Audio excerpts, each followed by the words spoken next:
नेहा जी, दो तीन चीजें मैं इसलिए पूछ ले रहा हूं। एक जो बड़ा, क्योंकि एक जो बड़ा सवाल है जिसके अगल बगल में बाकी चीजें तो इन लोगों से थोड़ा पॉलिटिकल चीजें और भी पूछूंगा। मैं एक चीज पूछूंगा कि एसआईआर हुआ है इन सब जगह, और खास करके जो वेस्ट बंगाल का एसआईआर है उसको 28 फरवरी को इलेक्शन कमीशन ने अपनी एक मतदाता सूची पब्लिश कर दी, जिसमें 7 करोड़ 4 लाख वोटर हैं। लेकिन उस 7 करोड़ 4 लाख वोटर में 60 लाख 6 हजार वोटर ऐसे हैं, जी जी, जिनका अभी नाम फाइनल, मतलब वो अंडर एजुकेशन, उनका नाम अभी मतलब तय होगा कि ये वोटर लिस्ट में डाला जाएगा कि नहीं डाला जाएगा। मैं थोड़ा एक चीज अचंभित हूं, क्योंकि वैसे तो अब एक बार इलेक्शन की प्रक्रिया शुरू हो गई है तो हमारा संविधान ये कहता है कि अब कोई कोर्ट भी इसमें इंटरफियर नहीं करेगी। लेकिन इतनी हड़बड़ाहट क्या थी? Y in such a rush, जहां पे 60 लाख से ज्यादा लोगों का ये पता नहीं कि वो वोट देंगे कि नहीं देंगे। ये वोट देना उनका बेसिक, इस देश का उनका बेसिक नागरिक अधिकार, इस संविधान उनको प्रोवाइड करता है।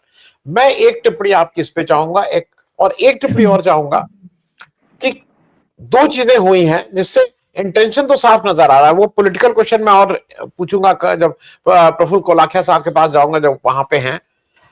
एक चीज और, कल अनाउंस हुआ है सुबह 4 बजे चीफ सेक्रेटरी और होम सेक्रेटरी का ट्रांसफर हो गया है। मतलब 12 घंटे के अंदर, इसका मतलब ये कोई और तैयार बैठा है, वो सब कुछ कर रहा है, फीड किया जा रहा है कि ऐसे ऐसे ट्रांसफर करना है।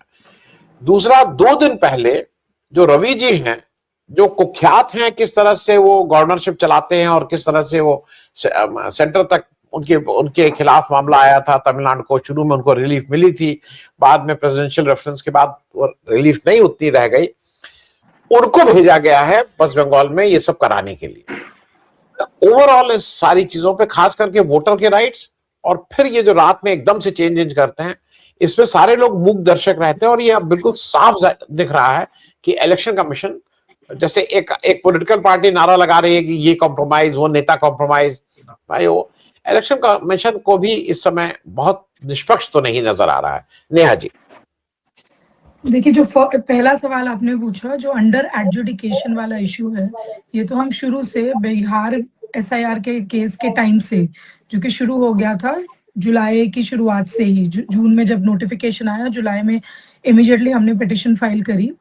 तो इसमें सबसे बड़ी प्रॉब्लम जो मुझे समझ में नहीं आता कि जब सुप्रीम कोर्ट के सामने किसी प्रक्रिया का एसआईआर इस तरीके से, जिस तरीके से नोटिफिकेशन आया, वो जब वैसे ही उसकी कॉन्स्टिट्यूशनैलिटी, उसकी लीगैलिटी चैलेंज्ड है, where we are saying this is illegal, this is unconstitutional, इस तरीके से, इस हड़बड़ी से, विदाउट एप्लीकेशन ऑफ माइंड और लीगल तरीकों से भी, under RP act, under the constitution, इस तरीके से एसआईआर या intensive revision, special intensive revision जो इसको कह रहे हैं, वो नहीं करा जा सकता है जब वो चीज ऑलरेडी पेंडिंग है कोर्ट के सामने आज की डेट में, जिसमें जजमेंट रिजर्व्ड है। तो कोर्ट एक तरफ लीगैलिटी पे सुनती है और जजमेंट रिजर्व करती है, दूसरी तरफ ऑर्डर पे ऑर्डर पास किए जा रहे हैं कि कैसे उसी उसी चीज को, उसी प्रकरण को जो अंडर एडजुडिकेशन है कोर्ट के ही, कि वो करा भी जा सकता है कि नहीं, उसको आप ऑर्डर पे ऑर्डर देके उसको पॉसिबल करने की कोर्ट कोशिश भी करता है। तो हमें पता है हमारे केस का मतलब उसमें तो क्या आउटकम होगा ऑब्वियसली, क्योंकि कोर्ट ही स्टैंप लगा रहा है कि कैसे इसको करा जाए। तो you have made your mind very clear, आपने जजमेंट नहीं दी but your mind is very very clear. ये जो एडजुडिकेशन वाला इशू है, ये भी कोई कोर्ट के सामने कोई नई बात नहीं थी, या फिर जनरली ऑल्सो ये नो नहीं था कि 7 मई को असेंबली डिसॉल्व होनी है। इनफैक्ट बिहार वाले केस तक में अगर महुआ मोइत्रा की पिटिशन मैंने बना के फाइल करी तो उसमें क्लियरली हमने मेंशन किया कि 7 मई को डिसॉल्व होएगी, इतना टाइम नहीं है।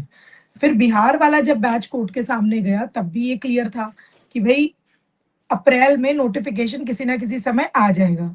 तो जब ये लॉजिकल डिस्क्रिपेंसी का इशू आया, या अंडर एजुडिकेशन का जब नोटिफिकेशन आया इनका 28 फरवरी का, तो क्लियरली इट वाज नोन कि 60 लाख से ऊपर लोग, जैसे कि आपने भी बताया, 60 लाख से ऊपर लोगों का डिसीजन लिया ही नहीं जा सका है। ये कौन लोग हैं? इनमें से काफी सारे लोग वो हैं जो ऑलरेडी इलेक्शन में पार्ट ले चुके हैं, जो पिछले सालों में इलेक्शन कर चुके हैं। इनका बस ये है कि या तो वो लॉजिकल डिस्क्रिपेंसी के गड्ढे में गिर गए हैं, और जिसमें भी बहुत ही एब्सर्ड चीजें हैं, और दूसरा या फिर इनकी मैपिंग नहीं हो पाई है। अब देर आर पीपल, ऐसे ऐसे लोग भी हैं जिनके बस नाम, पिता का नाम जो ओरिजिनल पुरानी वाली लिस्ट में था 2002 की, उस लिस्ट से मैच नहीं कर पाया because of some spelling mistake. आप इस वक्त इतने एंक्शियस हैं क्योंकि आपका राइट टू वोट ही छिना जा चुका है। क्योंकि सिर्फ ये नहीं है कि एडजुडिकेशन नहीं कर पाएगा, क्योंकि देखिए 28 तक यू हैड 60 लाख, कोर्ट में 10 मार्च को मैटर लगा, क्लियरली कोर्ट को इंफॉर्मेशन दी गई जो स्टेटस रिपोर्ट के तहत कि 10,16,000 एडजुडिकेट करे गए हैं केसेस, विच मींस 10 दिन में 10 लाख। 50 लाख क्लियर था कोर्ट के सामने भी, सबके सामने, कि 50 लाख केसेस में कम से कम अगर इसी उस पे स्पीड पे चले तो 50 दिन तो लगेंगे। पर क्या आपके पास 50 दिन थे? नहीं, क्योंकि 7 मई को होना है। अच्छा, वोटर्स लिस्ट फ्रीज हो जाती है on the last date of nomination, जो कि 6 अप्रैल है, जो कि अब आ गया है। नियर अबाउट आइडिया लगा ही होता है कि जिस दिन असेंबली डिसॉल्व होनी है उससे 20 दिन पहले, 22 दिन पहले, 25 दिन पहले वोटर्स लिस्ट फ्रीज हो जाएगी। तो नॉट ओनली ये कि इतने लोग, और जितने लोग अब अपील भी फाइल करेंगे, जिसके लिए कोर्ट ने ट्राइब्यूनल बनाया है, वो अपील भी सुनी नहीं जा सकती इतने टाइम में। तो डेफिनेटली इट इज शॉकिंग कि इलेक्शन कमीशन ने एक ऐसी एक्सरसाइज लोगों के ऊपर जबरदस्ती डाल दी गई, जो हम शुरू से, बिहार के टाइम से, हमें क्या फर्क कौन सी स्टेट की बात हो रही है, it's about people of this country.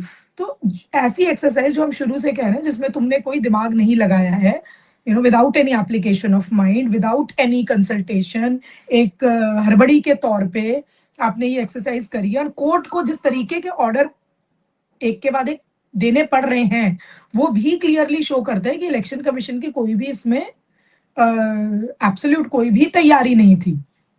तो ये बहुत ही शॉकिंग है। इलेक्शन कमीशन का काम क्या है इस देश में? इलेक्शन कमीशन का काम है लोगों को सिर्फ इलेक्शन करवाना नहीं, एक इंक्लूसिव तरीके से कि लोग एक पूरे इलेक्शन के प्रोसेस में पार्टिसिपेट कर सके। क्योंकि कोई छोटा नंबर नहीं है ये कि आज की डेट में अगर हम बोलें कि 50 लाख लोग, सिर्फ इसलिए क्योंकि तुम डिसाइड नहीं कर पा रहे हो।